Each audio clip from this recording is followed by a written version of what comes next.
Bonjour à tous et bienvenue sur Monaco Info. Une nouvelle année, une nouvelle semaine, de nouvelles résolutions et un nouveau journal. En voici tout de suite les titres.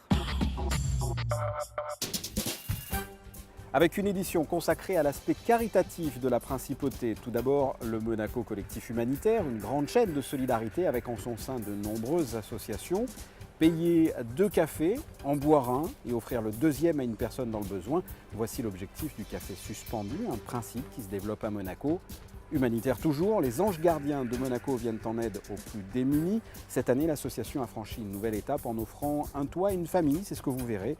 Et à l'issue de cette édition, le journal des sports avec Frédéric Hélion. Et pour débuter, comme je vous l'ai dit, un point d'étape sur le Monaco Collectif Humanitaire. Cette grande chaîne de solidarité comprend depuis plusieurs années un grand nombre d'associations de la principauté et permet à des enfants étrangers malades d'être pris en charge à Monaco. De nouveaux fonds ont été injectés récemment pour assurer la survie de ce collectif. Les explications de Patricia Navarro. Le Monaco Collectif Humanitaire a vu le jour à l'occasion du 50e anniversaire du Prince Albert II. Sous l'égide de la direction de la coopération internationale de Monaco, les associations de la principauté ont uni leurs forces et leurs moyens pour créer une structure permettant à des enfants et adolescents souffrant de lourdes pathologies de venir se faire soigner en principauté alors que leur pays d'origine n'a pas les structures d'accueil nécessaires. Depuis, des dizaines d'enfants ont ainsi bénéficié de cette vaste chaîne de solidarité. La petite Awa en fait partie. Originaire du Mali, elle souffrait d'une très lourde maladie cardiaque. Elle vient d'être opérée au centre cardiothoracique. Quand les dossiers sont acceptés, il y a donc la filière habituelle qui marche très bien depuis toujours, c'est-à-dire transfert de l'enfant avec Aviation sans frontières, accueil dans les familles avec l'association Rencontre africaine, consultation au centre cardiothoracique, confirmation de l'indication soit de traitement par cathétérisme cardiaque interventionnel qu'on essaye de faire de plus en plus, soit par chirurgie conventionnelle. On opère les enfants, on les traite, les familles d'accueil s'en occupent comme leurs propres enfants. Les petits patients opérant en principauté viennent principalement d'Afrique, de pays où la principauté développe notamment des programmes de coopération comme le Mali, le Niger, le Burkina Faso ou la Mauritanie. 40 enfants en moyenne sont pris en charge chaque année par le centre cardiothoracique ou bien encore par le centre hospitalier Princesse Grace et l'IM2S. Catherine est originaire des Philippines. Cette adolescente, âgée de 17 ans, souffrait d'une malformation du pied, ce que l'on a coutume d'appeler un pied-bot, et c'est le prince Albert II, informé de sa situation, qui l'a personnellement orientée vers le collectif. Cette jeune fille, en quelques semaines, on a pu lui retirer son fixateur externe, c'est le terme, lui mettre en place un plâtre et la suite des soins sera réalisée dans son pays d'origine. Elle a une vie complètement changée, mais elle a été un peu perturbée. Elle a plein de questions qui naissent maintenant. Est-ce que je vais pouvoir remarcher? Est-ce qu'il ne va pas y avoir une récidive de ma malposition du pied? Elle est très étonnée. Là, je l'ai même adressée vers un pédopsychiatre parce qu'elle n'arrivait pas à comprendre que son pied devenait symétrique au côté opposé. Pour Catherine, c'est une véritable renaissance. De retour aux Philippines, elle pourra intégrer un cursus scolaire normal, courir, danser, faire de la gymnastique comme tous les enfants de son âge. Lorsque j'ai appris que le prince de Monaco allait m'aider, j'étais tellement heureuse. J'ai compris que mon rêve allait devenir réalité. Et maintenant, je suis tellement contente d'avoir été opérée. Je peux marcher, je peux courir. C'est toute ma vie qui désormais va être vraiment beaucoup plus simple. L'accueil de ces enfants ne serait pas possible sans l'aide de familles appartenant au réseau de l'association Rencontre africaine. Toutes se mobilisent et mettent entre parenthèses leur vie pendant quelques semaines pour prendre en charge les petits malades le temps de leur hospitalisation et de leur convalescence. On voyageait beaucoup avec mon mari et les enfants, on est allé plusieurs fois en Afrique et un jour on s'est dit ras-le-bol de voyager rien que pour le plaisir de voyager, il y a quelque chose à faire. Et quoi? On ne savait pas trop. Et on est tombé tout à fait par hasard sur un article de Rencontre africaine il y a quelques années, il y a 5 ans de ça. Et mon mari m'a dit, ben voilà, tiens, j'ai trouvé, c'est ça. c'est ça, c'est ce qu'on va faire et ça va être sympa. Donc on a mis ça à l'approbation quand même de la famille.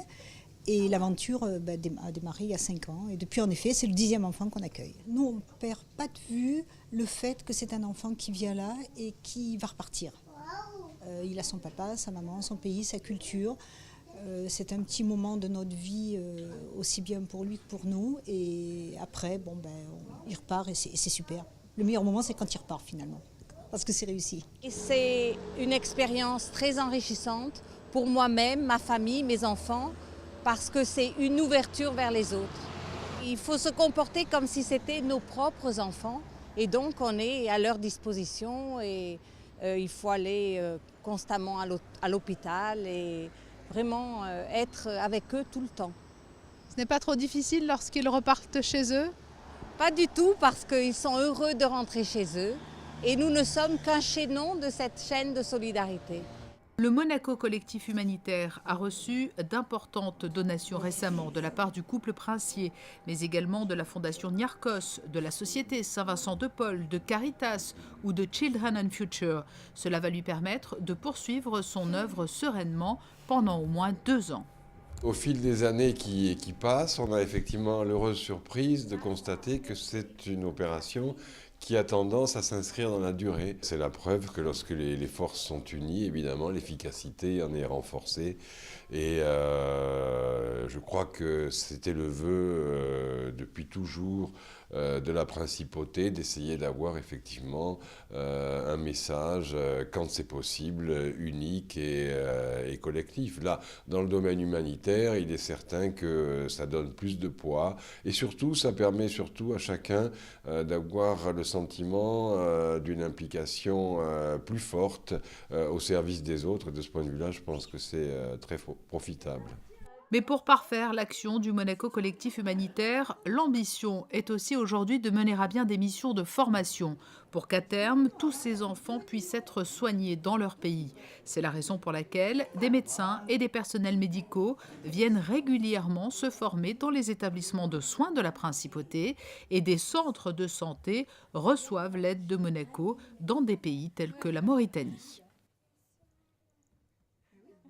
Coup de projecteur à présent sur un geste solidaire qui nous vient d'Italie et qui commence à se développer en principauté, le café suspendu. Le but, payer 2 cafés, n'en boire qu'un. Le deuxième sera offert à une personne dans le besoin. Émilie Rousseau vous en dit plus. C'est un café qui a toute une histoire. Né d'une tradition de solidarité envers les plus pauvres, le café suspendu a vu le jour dans les bars napolitains il y a 1 siècle. Le principe était simple, le client commandait 2 petits noirs pour n'en boire qu'un, laissant l'autre en attente pour une personne qui n'avait pas les moyens de s'en offrir un. Depuis, cette tradition perdure et a fait le tour du monde. Elle est notamment présente en Espagne, en Russie, au Costa Rica et depuis peu en Principauté. Je pense que c'est une chose très très bien. Ça serait bien avoir parce que déjà j'ai parlé beaucoup à ma clientèle, ils sont tous d'accord. Hein. Il y en a déjà des gens qui me sont déjà payé le café en avance. On a à peu près une quinzaine de cafés. Alors comment ça marche? Comment c'est perçu ici en Principauté? C'est bien, les gens ils sont contents. Pas tout le monde bien sûr, parce que bon, il y a des gens qui me laissent un café en plus. Pour bien sûr des clients qui ne connaissent même pas. Et si le café suspendu est arrivé jusqu'au Richemont, c'est grâce à 2 hommes. Il y a 6 mois, Farouk et Antonio ont proposé à Toto de s'engager dans cet élan de solidarité. Pour eux, il était important de partager cette tradition à Monaco. Nous avons voulu reprendre cette idée en se disant pourquoi pas Monaco donner le véritable visage de la principauté, c'est-à-dire une principauté dynamique avec des gens industrieux qui travaillent, qui viennent tous les matins, mais d'un côté également le côté du cœur, la richesse de Monaco, qui est faite non seulement avec ces étrangers qui viennent ici, mais auxquels on pense à eux. Alors il y a bien sûr cette clientèle riche que l'on cherche à faire venir à Monaco, mais il y a ces gens industrieux qui créent la richesse de Monaco. Et on a voulu penser à eux également en leur disant Monaco, ne vous inquiétez pas, c'est également faire venir ces gens-là et être reconnaissant. Et donc on a créé ce café suspendu ici, on voudrait bien entendu, et je lance un appel à tous les cafetiers de Monaco dans les différents centres à l'arrivée dans la principauté pour qu'ils puissent reprendre un peu cette idée à leur compte et faire de Monaco un Monaco de cœur également. Le café suspendu n'est pas seulement présent boulevard Princesse Charlotte, on peut également le retrouver dans 2 restaurants dans le quartier de Fontvieille. Et la tradition pourrait s'étendre dans quelques mois à la baguette ou encore au sandwich. Il y a quelques semaines, nous vous faisions découvrir l'action des Anges de la rue, une association qui vient en aide aux plus démunis. Eh bien, une autre association mène le même combat, les Anges gardiens de Monaco. Et une nouvelle étape, d'ailleurs, vient d'être franchie. Cette association a offert un toit à une famille. Reportage d'Émilie Rousseau. C'est une association qui a vu le jour il y a plus de 6 ans maintenant. Une association qui vient en aide aux personnes dans le besoin et qui porte un nom prédestiné, les Anges gardiens de Monaco. Menée par Bruna et Patrick, chaque lundi soir, l'équipe de bénévoles part à la rencontre des plus démunis pour une maraude dans les rues de Nice. Au programme, distribution de repas, de vêtements chauds et de couvertures, car depuis quelques jours, les températures ne cessent de baisser sur la capitale azuréenne. L'action de l'association, c'est grâce aux dons que nous recevons de Monaco qu'on peut distribuer tout ce que nous ce soir on donne. Sacs de couchage, couverture, les céréales, les biscuits, rasoirs, c'est tout grâce aux donateurs de Monaco. Chaque lundi, l'association aide près d'une centaine de personnes, parmi elles Papy, sans domicile fixe depuis plusieurs années. Et c'est toujours un plaisir. Tous les lundis, c'est un plaisir. C'est comme disait Madame Brunin, c'est toujours un plaisir. Sinon, si elle ne serait pas là, où c'est qu'on irait? Où dormir ce soir? Une question que beaucoup de SDF se posent. Certains choisissent les foyers, d'autres l'hôtel grâce à l'aide de la mairie de Nice. Mais plusieurs d'entre eux, faute de place, se retrouvent à dormir dans la rue. Une situation qu'a vécue cette famille de Macédoine. Mais tout ceci est désormais du passé. En effet, elle vit depuis juillet dans ce 2 pièces de 27 mètres carrés à Nice. Un emménagement devenu possible grâce aux Anges gardiens de Monaco. C'est une famille qu'on avait rencontrée dans la rue et qui venait tous les lundis demander à manger. Et on a vu que c'était une famille un peu particulière parce que la petite fille était scolarisée. Et puis c'est des gens qui restaient toujours en retrait et qui avaient une espèce de dignité comme ça. Donc on s'est interrogé sur cette famille et on s'est aperçu que ce monsieur était réfugié politique et donc qu'il avait la possibilité de rester en France, il avait les papiers pour rester en France, que la mairie de Nice l'aider de temps en temps en lui payant des nuits d'hôtel, mais pas complètement. Donc nous, ça nous a interpellés avec Bruna, et on s'est posé la question, comment on peut les aider réellement? Donc on s'est aperçu qu'il y avait une réelle envie d'apprendre le français, de vouloir s'intégrer. Donc on s'est dit, et si on leur payait le loyer pendant 1 an? Donc on s'est réunis avec l'association et on a décidé de donner un appartement à ces gens pendant 1 an, pour leur mettre le pied à l'étrier, pour qu'ils commencent dans cette nouvelle vie. Et on a aussi fourni les meubles, on les a vraiment installés.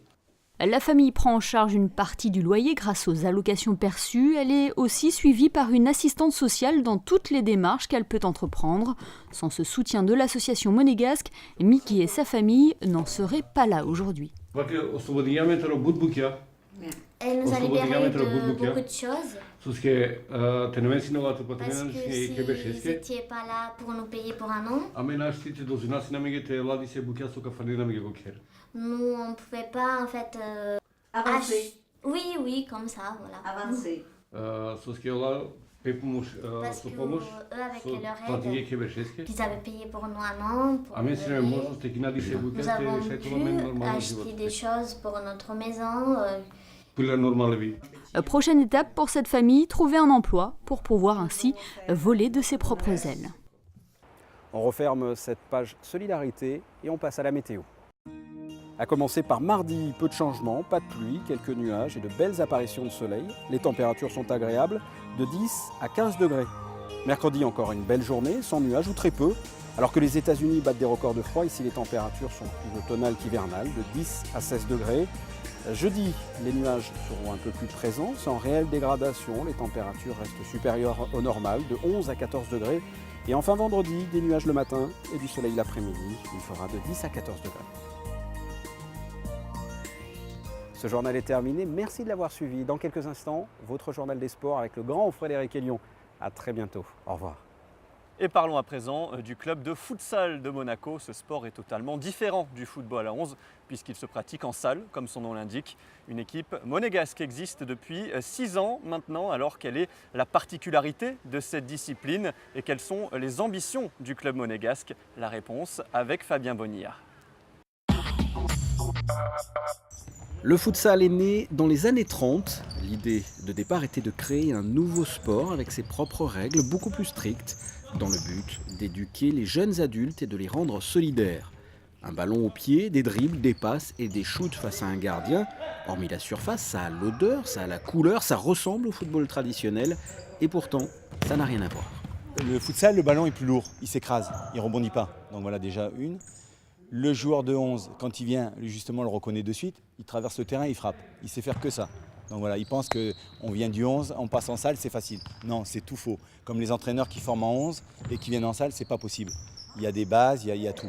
Il y a des choses à apprendre, on ne peut pas passer du 11. Et c'est extrêmement difficile. Le salle, c'est comme le hand avec des techniques. Il y a plein de combinaisons à apprendre. Ce n'est pas une seule combinaison. On doit beaucoup changer de poste ou de place. C'est extrêmement difficile.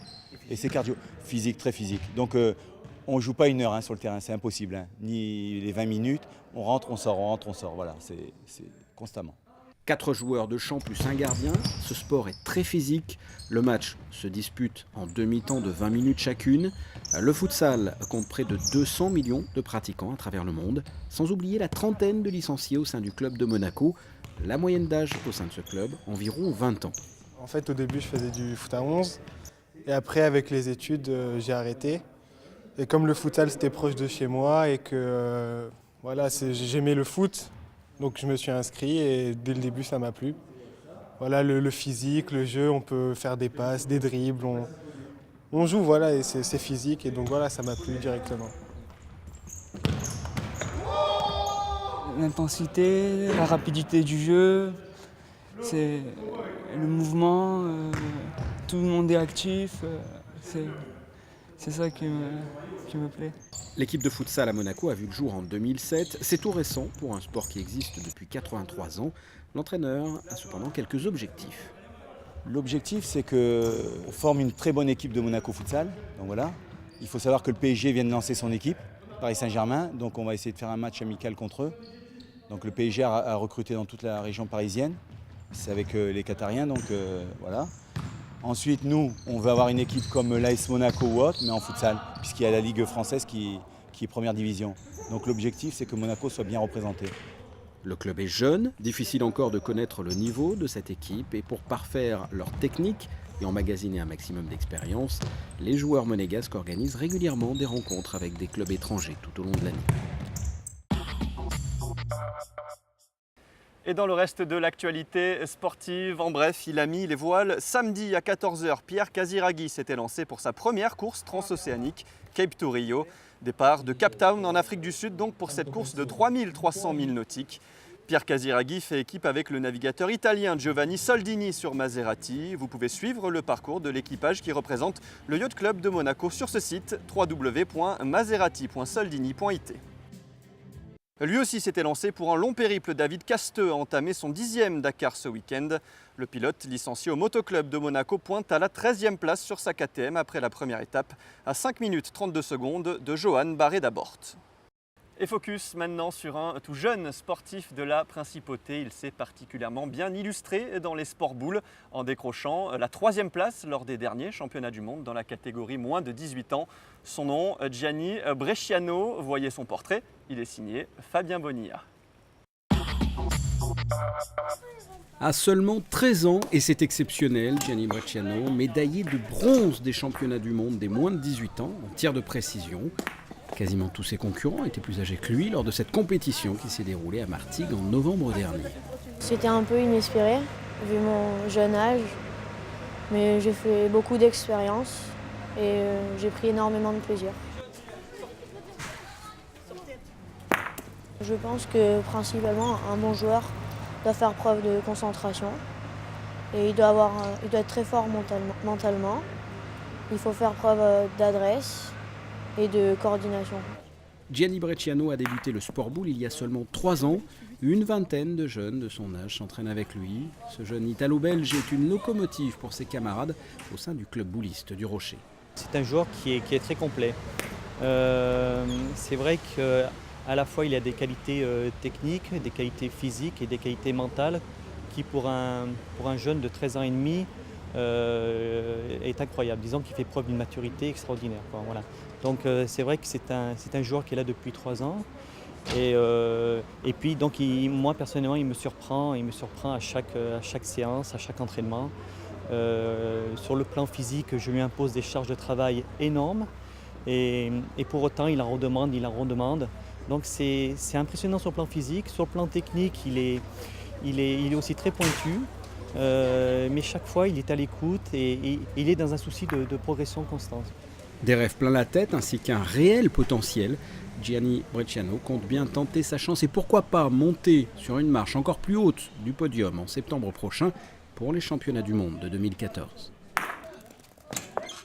Ce journal des sports est à présent terminé. Merci de l'avoir suivi. Je vous laisse en rendant un hommage à Eusebio. Le Ballon d'Or 1965 est décédé dimanche à l'âge de 71 ans. Celui qui restera comme l'un des plus grands footballeurs de l'histoire a laissé une trace en Principauté puisque les empreintes de ses pieds figurent ici sur la promenade des champions. À très bientôt sur Monaco Info.